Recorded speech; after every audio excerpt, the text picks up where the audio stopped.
Hi, everybody. This is Kara Fitzgerald. New Frontiers in Functional Medicine is here every month, bringing you the best minds in functional medicine.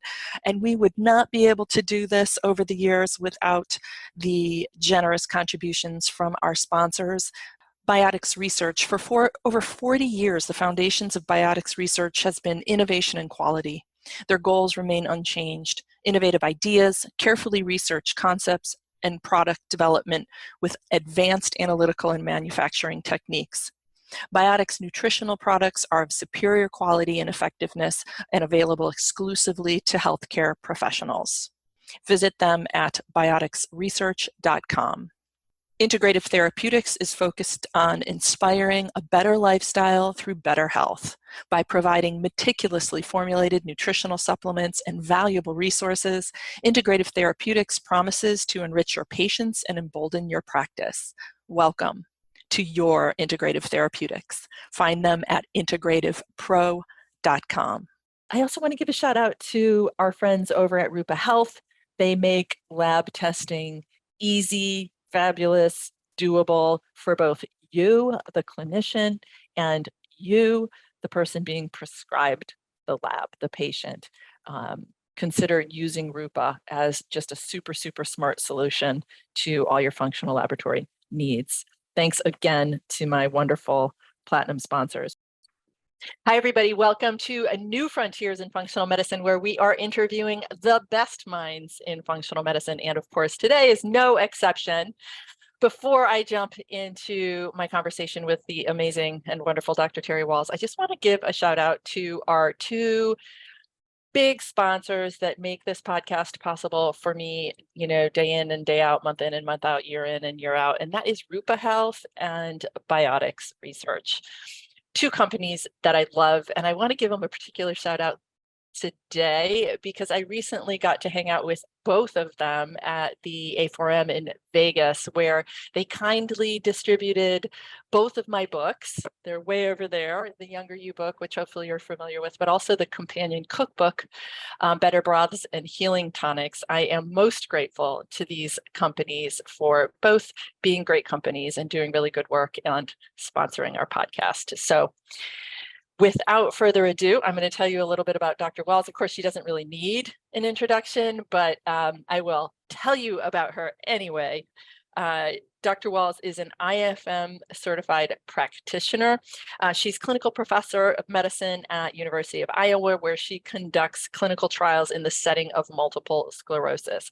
In 2018, she was awarded the Institute for Functional Medicine's Linus Pauling Award for her contributions in research, clinical care, and patient advocacy. By the way, I voted for you big time for that award. I really wanted you to get it. She's the author of the Wahls Protocol, a radical new way to treat all chronic autoimmune conditions using paleo principles, and the cookbook, the Wahls Protocol, Cooking for Life. Learn more about her current studies. Patients, if you're interested, or individuals, if you are interested in joining, follow these links. Clinicians, if you are open to promoting her studies through your social channels and to your patient base, I know Dr. Wahls would be most grateful. So learn about her study, Efficacy of Diet on Quality of Life in Multiple Sclerosis, at wahls.lab.uiowa, that's University of Iowa.edu. Of course, this information will all be in the show notes for this podcast. Pick up a one-page handout for the Wahls diet at terrywahls.com/diet. Again, Dr. Wahls, welcome to New Frontiers in Functional Medicine. Hey, thanks for having me. So we've talked before. We've talked actually on many occasions over the years, and it's always nice to have you back. You're always up to something really cool. And I want to pick your brain. I want to pick your brain on your latest and greatest thinking around MS. And I also want to ask you how things have changed since we first talked, since you first started this research. But we can't, I think, have a good conversation without going back in your story and talking about your own recovery journey from MS and trigeminal neuralgia. So can you give us a little bit of your background and your journey, and then we'll jump into where you are today? So before getting into medical school, I was an athlete. I competed nationally in Taekwondo, full contact free sparring, had several concussions. Because you got points for kicking people in the head. And, were those concussions part of what increased my risk? Yeah, probably. And in medical school, I followed a low-fat diet. And my symptoms began during medical school, episodes of electrical face pain. And then 7 years later, I had an episode of dim vision.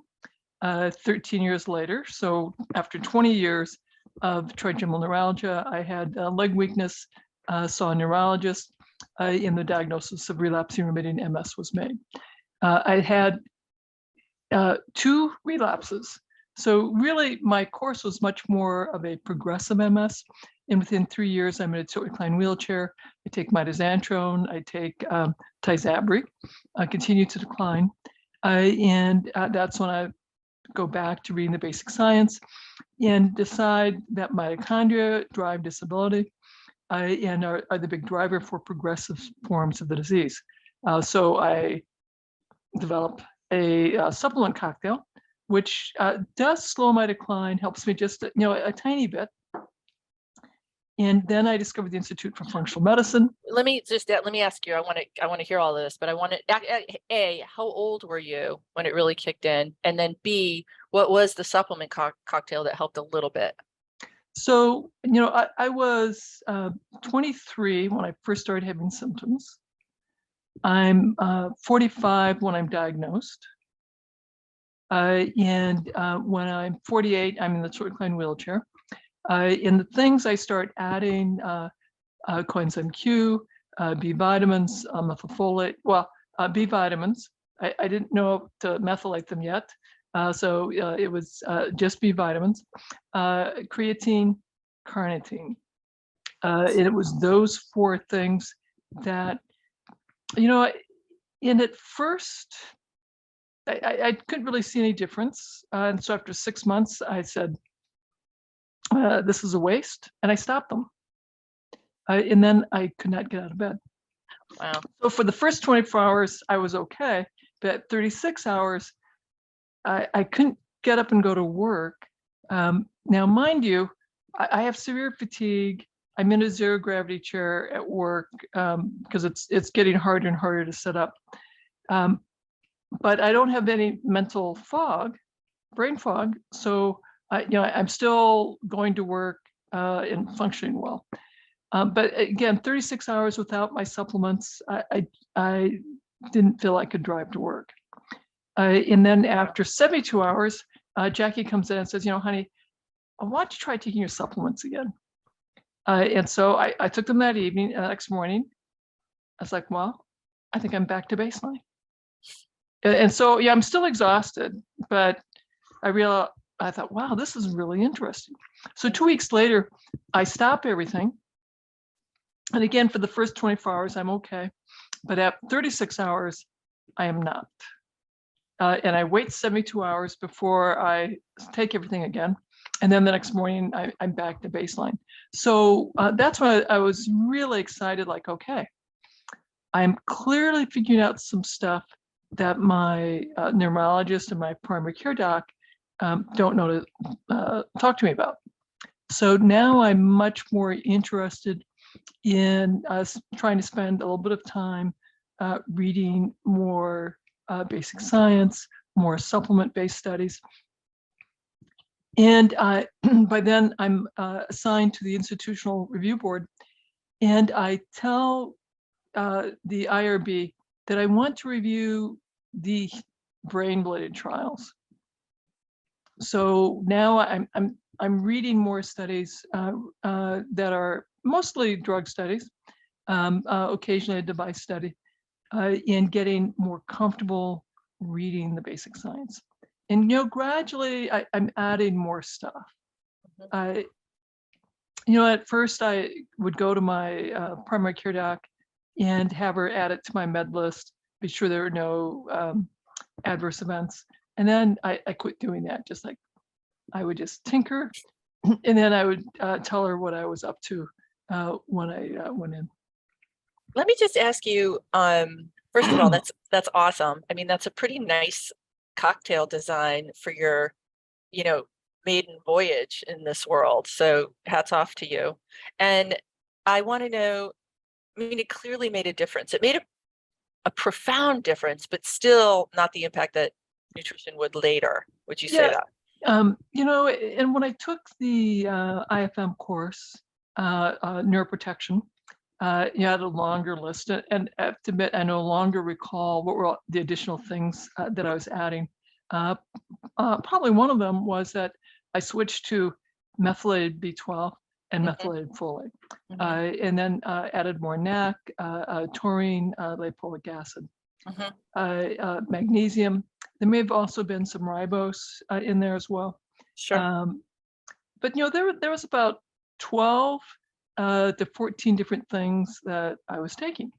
Can you So, give me a percent improvement with your maybe your core protocol and then how you later evolved it? But I also want to go back and talk about your diet. I want to stress to everyone, supplements did not get me out of my wheelchair. Yeah, that's a The huge. paleo diet did not get me out of the wheelchair. I was still declining, but I was, you know, very grateful because I was declining more slowly. And, you know, it was very clear that I'd had a very rapid decline. And when I started tinkering with my supplements, I was pushing out, and I was hanging on to the functions I still had. So my hands were still working quite well. My brain was still working quite well. I had, you know, severe fatigue.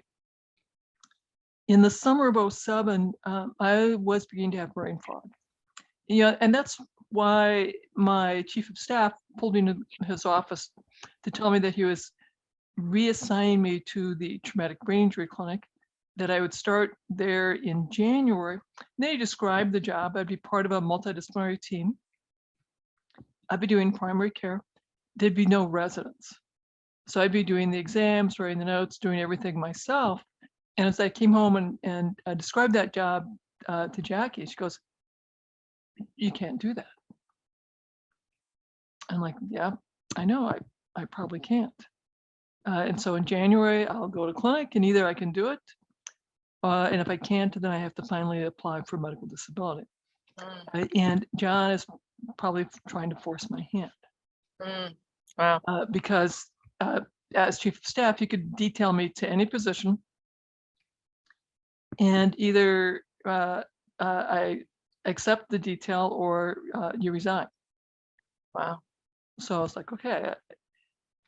And then, you know, it's interesting. It's sort of like God was whispering in John's ear because you know, this is a distressing turn of events. And then in the next IRB packet is a study by Rich Shields, who studies electrical stimulation of muscles in spinal cord injury. Yeah. So I think, wow, that's really pretty interesting. So I do a quick search. There's only 212 papers. So it doesn't take long to scan 212 abstracts.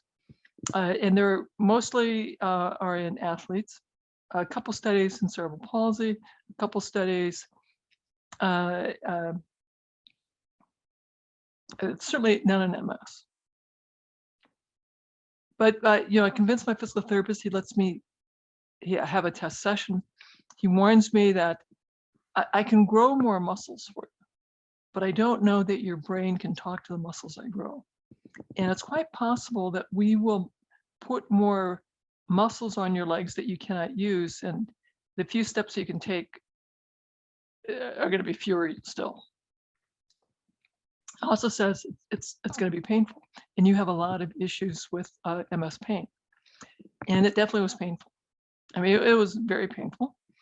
But when it was over, I felt great. After that first session, are you talking First about? session, yeah, Wow. that first session, it did wonders for my mood. And so Dave said, well, it's probably the endorphins. Now, I've since learned that electrostimulation also causes the release of a lot of nerve growth factor in BDNF. And that was doing really great things for my mood. And so I added e-stim to my mat exercises. And the amount of exercises I could do at that time, Kara, was 10 minutes. Because if I did more than 10 minutes, I couldn't function. So we got so I could do 15 minutes.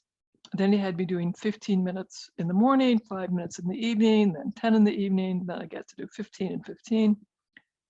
And then he told me, now, if you can do 45 minutes of electrical stimulation and you have to volitionally contract your muscles while you're stimulating them, you will grow more muscle. And if you volitionally contract, I think you'll be able to control those muscles. Do you or your patients want to harness the science-based benefits of fasting, but without having to avoid food altogether and by using real food rather than powdered, processed meal replacements? I'm Dr. Susan Blum, longtime friend and colleague of Dr. Fitzgerald and co-founder of Organic Farmer. I've helped create a new therapeutic program called The Fast, a real food program that is 100% organic, plant-based, and free of gluten, dairy, soy, corn, and egg. Learn more at organicfarmer.com. That's farmer with a PH. Take 20% off with the discount code KARA. That's K-A-R-A. But if you just sit there and sort of ride the current and don't have any volitional contraction, I don't know that you can control the muscles. So we might be helping you metabolically, but we're not helping your function. So I was really committed to like, okay, I would do my little isometrics. And then the other thing that Dave said was, you got a lot of weak muscles, Terry. However much time you can fit into your day, you can stimulate as many muscles as you can fit into your day. Wow. And my machine had 2 channels on it, so it was 2 muscles I could do at a time. And okay, I'm still working full time. So that meant I started taking my device to work, and I would slowly increase the amount of electrical current that I was doing because I was doing isometric contractions while I was at work. And if I was staffing the residents or in the traumatic brain injury clinic, I had to have the current be small enough that I wasn't grimacing or grunting, I could have a normal conversation. If I wasn't staffing residents, if I was just in my office, I could dial up the current to as much pain as I could tolerate. So I'd have 10 seconds of high intensity and 20 seconds of no intensity where I could do some work. And then go back to 10 seconds of, a very challenging level of pain. But I cannot adequately state what this was doing for my mood. That it was such a profound, noteworthy impact. Would you prescribe this for somebody with depression? Or do you think it was because you were also, this was such a fundamental part of recovery? But yeah, go ahead. Like many people with MS, depression is a very common symptom. And certainly I've struggled with depression throughout my adult life. And this has been a very useful part of my self-care routine. So, I'm jogging now, but I still like doing e-stim. I love doing e-stim for the cognitive effects.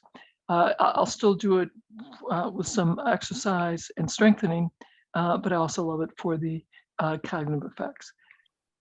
Do I use it for my patients with depression? No. Do I recommend it for people who have motor deficits and they're trying to more rapidly build their muscle gains? Yes. Is this a really useful tool for people who have a spinal cord injury? Absolutely. And even for people who will never walk again because they have transected their spinal cord. If you do electrical stimulation of muscles and maintain the muscle mass, you can greatly reduce the harm of inactivity. you can improve their glucose metabolism, you can improve their lipid metabolism.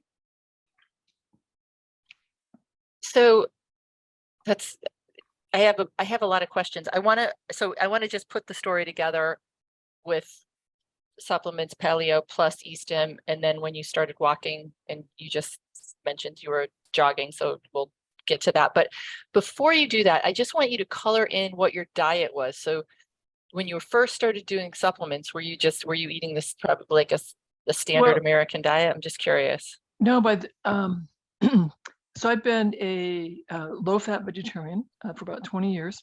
2 years into my MS diagnosis, my neurologist mentioned the work of Lauren Cordain. I read his papers and said, well, and it was a big decision to go back to eating meat. So I did basically what looked like the AIP diet. But at that time, the AIP was really still focused on what to avoid. They didn't really structure on what to be eating. So I was continuing to decline. And I realized if it takes 7 years to replace your nervous system, and I probably had 20 years of damage to my nervous system, I didn't know how long it would take for recovery to happen. So I was like, okay, at least I'm doing something. And it was not that I had a lot of sugar. It wasn't that I had a processed diet. I was having beans and rice. Then I'm having more, and it took me probably about 6 months to reintroduce meat, because that was a process. Yeah. And what that diet was like before I redesigned it, I can no longer tell you, because I'm not really sure. But when I had my list of supplements that I was taking, and I had the aha, like, okay, I wonder where they are in the food supply. Because if I go get the food that's rich in these nutrients, I'm probably getting a lot of other collateral nutrients that are cofactors that are very supportive as well. And at first, it was the list of foodstuffs that I was eating. And then when I changed my clinical practice, and I wanted to teach my patients how to do this in the Shronic Ranger Clinic, I had to come up with a concept that I could teach very quickly and that they could remember. And when I was teaching this to the residents in the resident clinic, now I have only 5 minutes with a patient. Again, I have to come up with a easily remember paradigm that people could use and remember. And so that was a lot of thought, like, okay, what does this look like? And that's where I came down to 3 cups of greens, 3 cups of sulfur-rich in the cabbage, onion, mushroom family, and 3 cups of deeply colored, particularly blue, purple, black. And then we did have committed vegetarians, so I had to figure out, okay, if you're a vegetarian for your spiritual beliefs, well, what does that mean, and how can we help those people recover as well? And I mean, I want to be very clear that my residents were so impressed at how effective I was at getting the veterans to radically change their diet. And I impressed on the residents that the patients know when you're speaking from experience versus theory.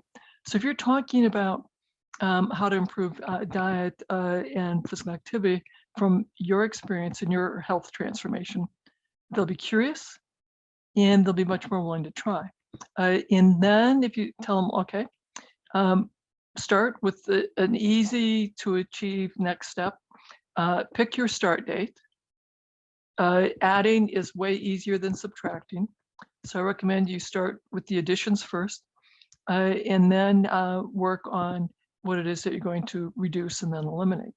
And if you can do this as a family, you'll be more successful. And then the next question is, you've been struggling for, and I look at the chart, for however many years or decades they've had with the main problem, and it's not been working out. So when you're ready, think of this as an experiment, and you can decide that you want to give it 3 months or a month or 2 weeks. And I'd say about half my vets in the traumatic brain injury clinic would make these big changes. So then I'd see them back, and 6 months later, they'd come back and say, well, it was pretty amazing. You know, it's easier to get along with my family. It's easier to get along at work. And if I eat that junk, my headaches are back. So I'm eating your diet, doc. But in my residents, they'd be very funny. They'd say, like, I can't wait to see how you're gonna deal with Joe or Jane, because you know they're pretty set in the standard American diet, and they'd come. You know, I'd have a brief conversation, and very often the vet's like, "Okay, I'll give it 2 weeks." Yeah. Like, okay, give it 2 weeks and see what That's happens. great.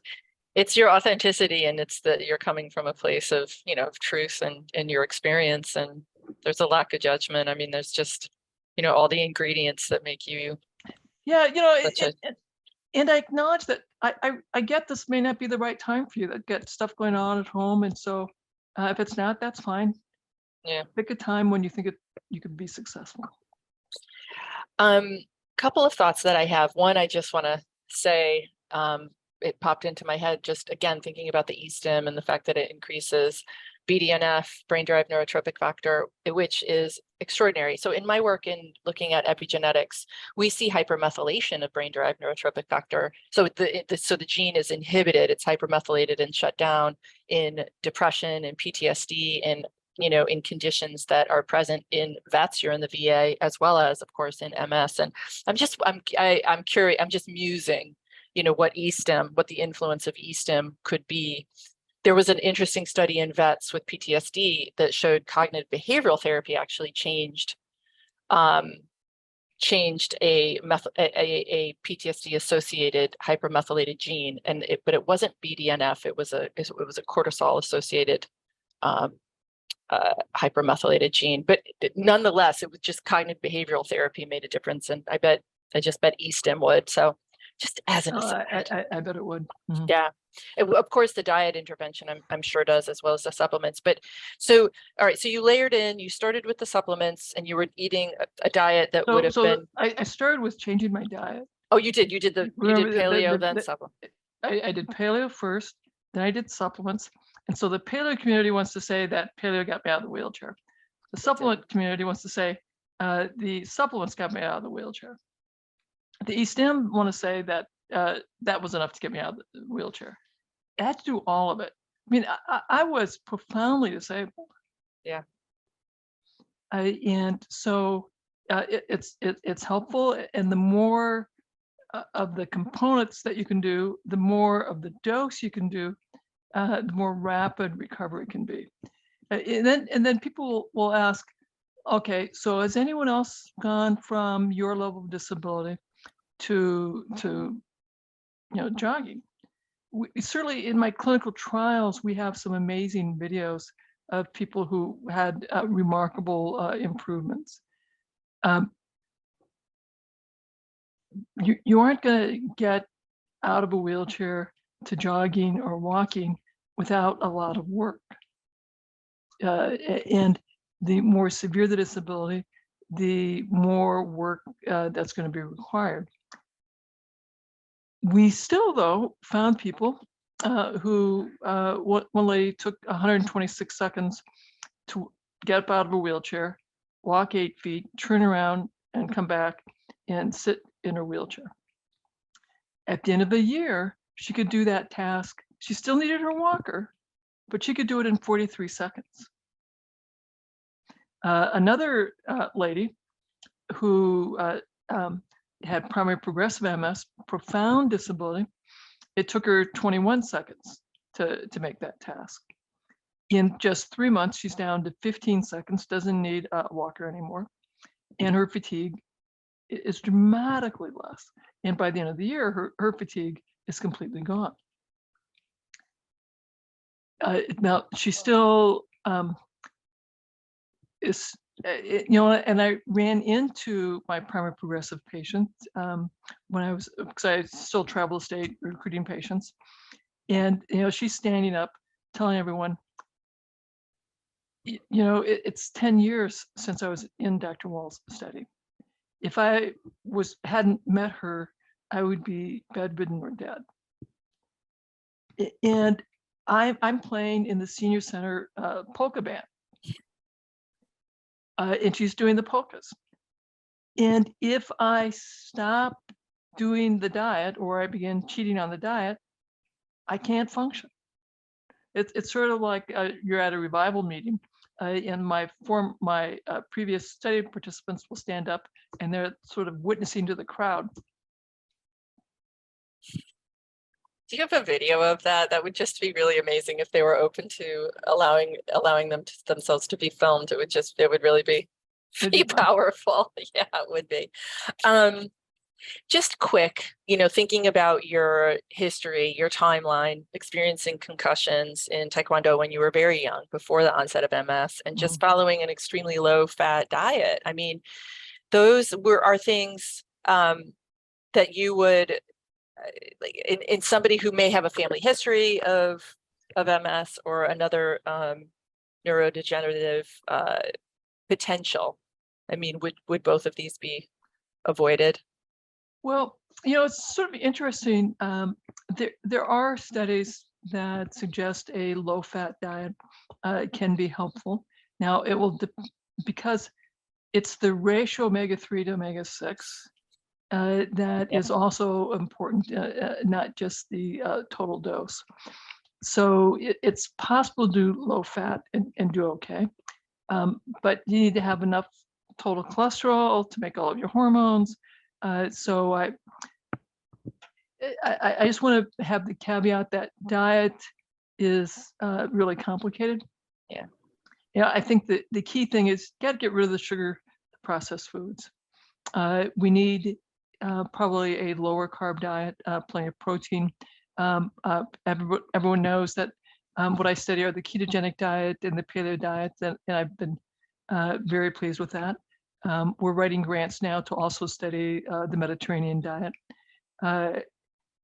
So for your patient, I think you have to find out if your patient is emotionally committed to a low fat, and they may have a family history of heart disease, they may have had their parents have early heart attacks and strokes, and so they are more comfortable with the low fat diet. Then you have to really work on their ratios. Know their omega-6, omega-3 ratios. Know their total cholesterol. Be sure that they have enough fat. Yeah. And if they're going to do low fat, we want to help them do it as safely as possible. What is an optimal ratio? 6 to 4. 3. Okay. Hey there, listeners. It's your host, Dr. Kara Fitzgerald. I have a question for you. How much time do you spend ordering functional lab tests for your patients? I bet it's a lot.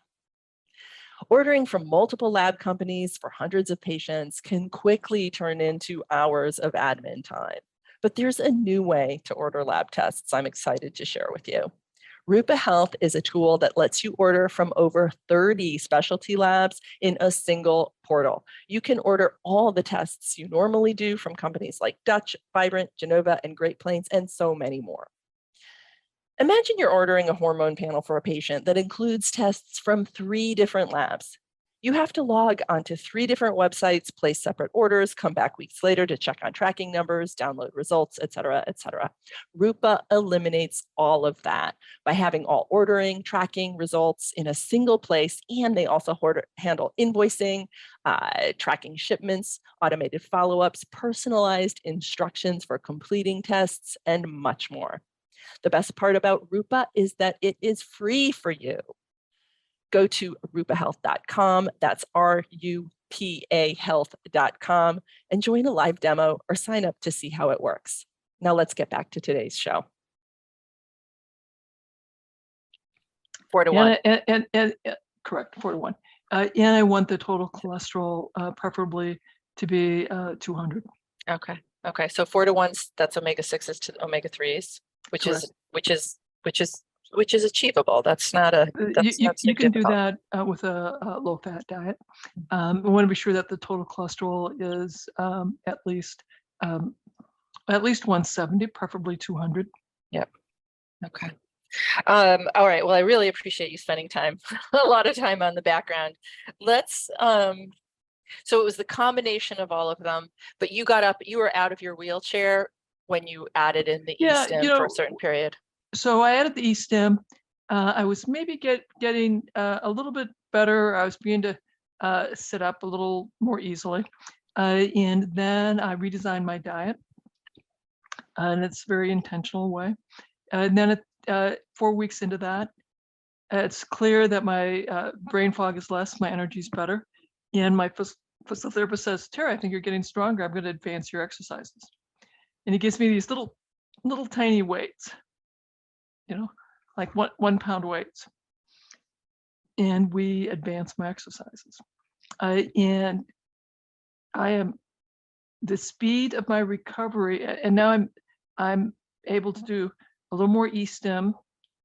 I'm getting sessions in the morning, sessions in the afternoon. I'm beginning to add a little e-stim at work. So I'm slowly increasing my e-stim dose. And I begin walking. So people at the hospital are like, oh my God, Dr. Wahls, you're walking. And then I decide I want to try riding my bike. And we have this emergency family meeting.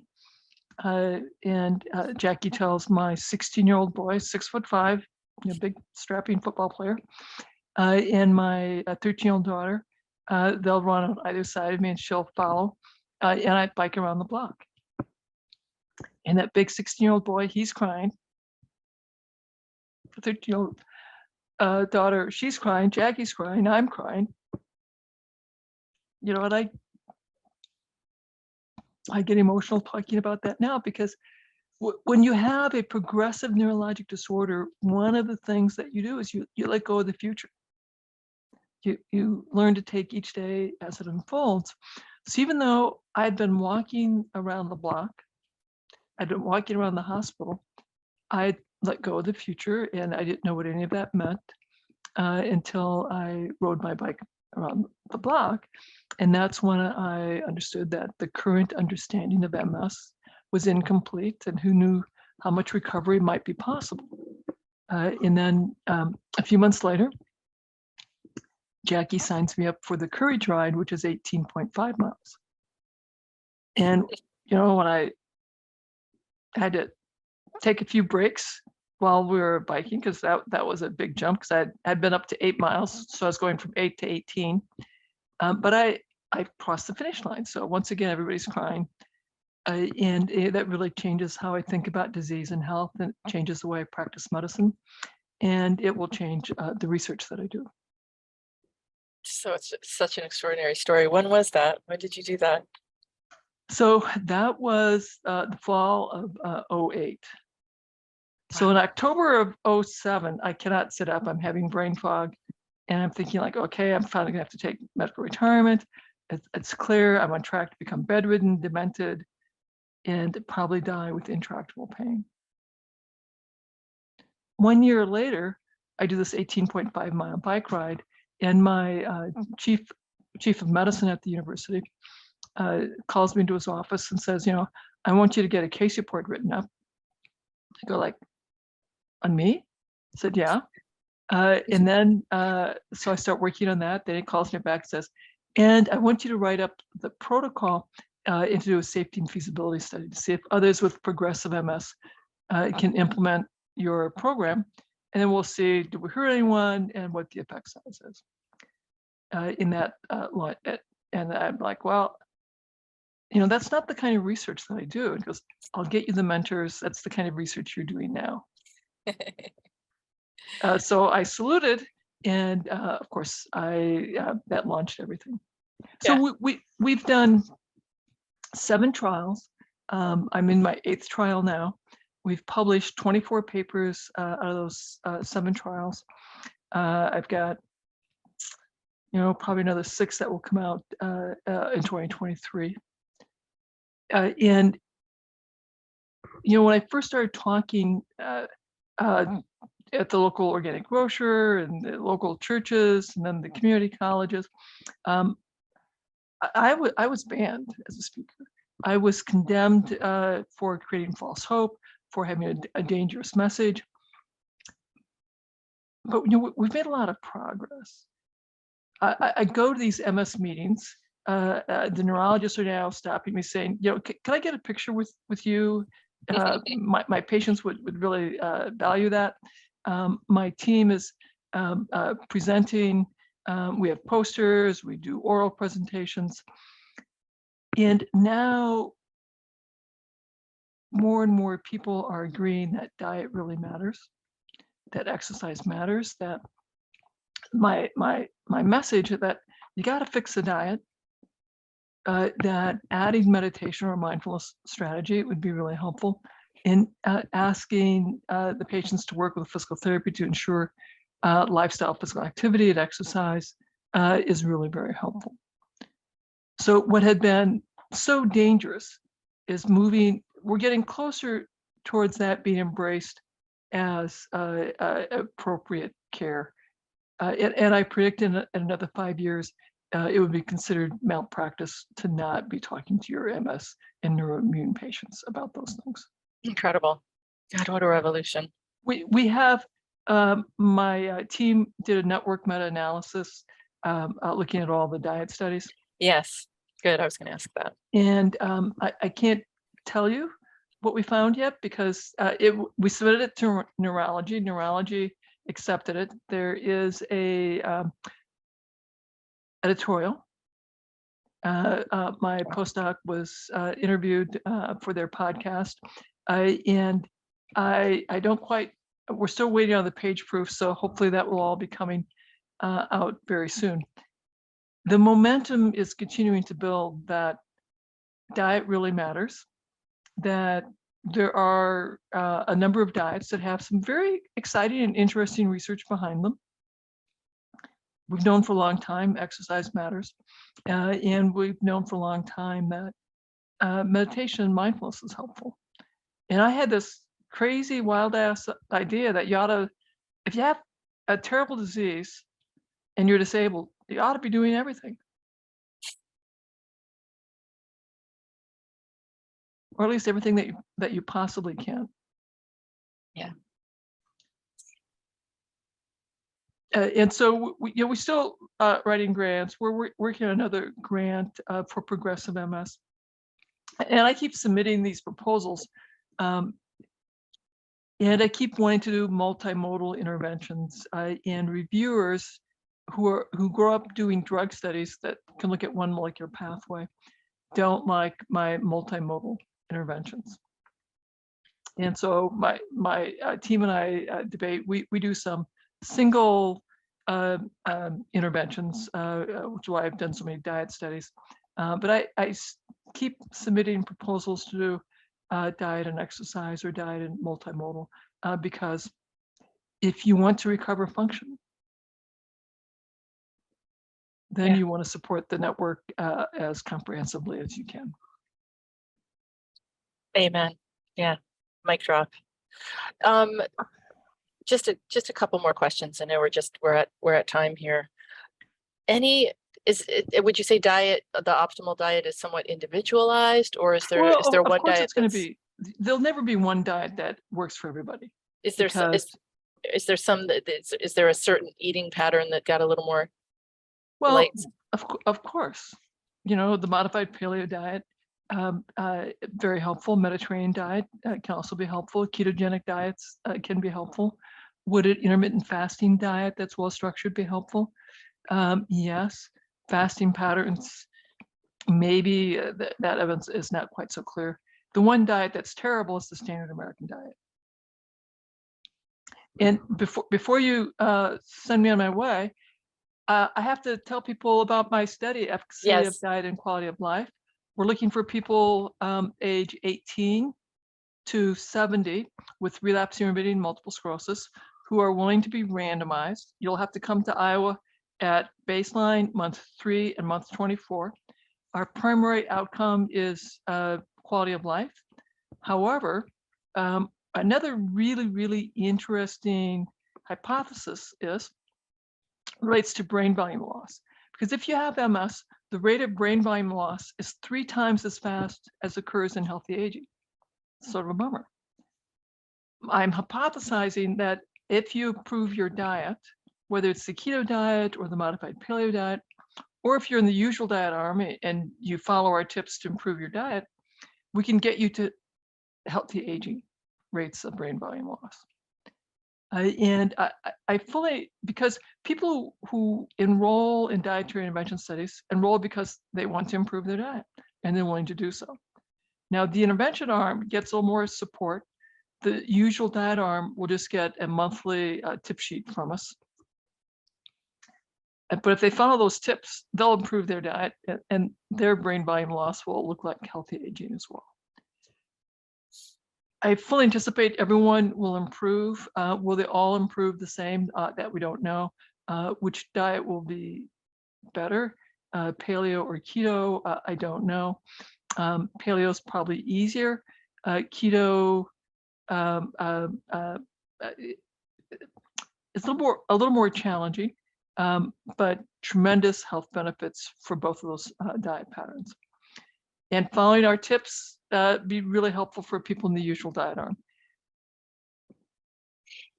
Any new interventions, anything in the coming down the pike that you're paying close attention to? You developed your core plan over a decade ago now. Yeah. And you've been tweaking it a little. Right. So we keep tweaking it. So every time I do a clinical trial, we make some minor adjustments. So the intervention diet is not the same diet that's described in my book. It's been tweaked a little bit. Supplements are a little bit different than what we have in my book. So, my plan is to always keep learning, keep tweaking. My plan is to live to 120, still doing research, still teaching the medical students, still teaching the new postdocs, and hopefully playing and in my garden and picking berries with the little people in my life. And that's beautiful. And posting it on social. It's always fun to see your meals on social. Now, when are we going to learn these tweaks? Like where will these tweaks be available, or are they available? Well, the best place to do that is to be in my clinical trials. Then you get to really learn those tweaks. So come be in the trials. And then, the question is, will I write another book? Maybe. I am doing a MS summit this summer. And so we'll hear some of those tweaks then. And we've created a remyelination course. I recorded the first 6 modules this summer, and I'll record the next 6 modules. I think my team has that slated for January. And actually, I'm really stoked about that remyelination course. That is phenomenal.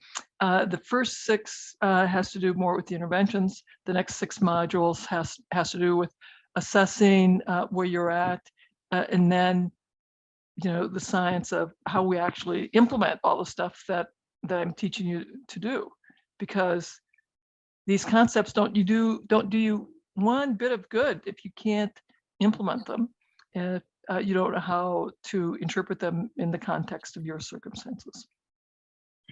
For folks to find you, it's just terrywahls.com, right? Or excuse me, is it just terrywahls.com? Terrywahls.com. And then for Instagram, it's drterrywahls.com.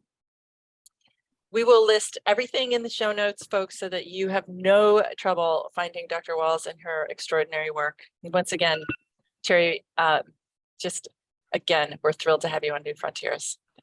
Thank you so much. Please screen, please see if you could be part of our study. Even if you have progressive MS, screen, because we will be starting a progressive MS study probably in about 9 months. Fabulous. We'll post the details. Okay. Ciao, ciao. As always, thank you for listening to New Frontiers in Functional Medicine, where our sponsors help bring the very best minds in functional medicine, and today is no exception. Not everyone can be a sponsor on my platform, and I so appreciate the good work, the relentless research, and the generous support from my friends at Biotics, Rupa Health, and Integrative Therapeutics. These are brands I know and trust in my own clinic and can confidently recommend them to you. Visit them at bioticsresearch.com and integrativepro.com, and please tell them you learned about them on New Frontiers. If it's not too much to ask, I would appreciate a thumbs up and a kind review wherever you're listening to New Frontiers. Thanks.